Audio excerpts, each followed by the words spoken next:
मतलब इसमें कोई झूठ नहीं है इसमें।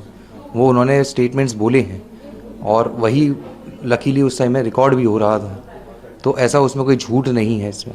वो कॉन्वर्जेसन मेरे और गिरबाला सिंह के बीच में ही हो रही थी और कमरे में उसके उनकी मासी, उनके बड़े भाई, मेरे बड़े भाई और मेरी माताजी मौजूद थे।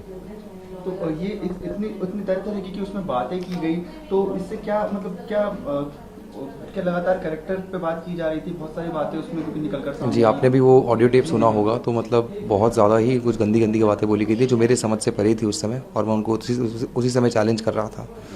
बट शी इज़ अ जज और उनको चैलेंज होने की आदत नहीं है, तभी उन्होंने डायरेक्टली बोला कि how can this boy say these things to me, are you cross questioning me.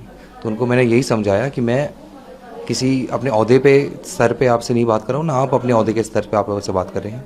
I am talking to you as Trisha's mother in law, और मैं ट्रिशा का भाई बोल रहा हूँ अभी इस समय।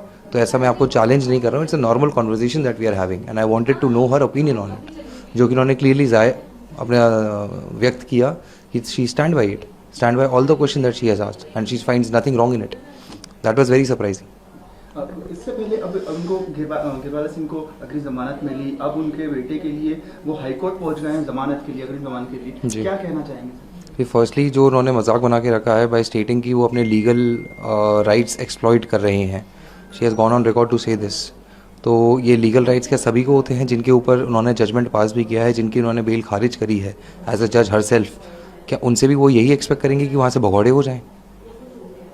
और ये इज़ इट जस्टिफाइड कि उनका भगौड़ा होना, जब उनको बता दिया गया है कि उनकी बेल खारिज हो गई है, उनको कस्टडी में आना है, और वहाँ से वो भगौड़े हो जाएं?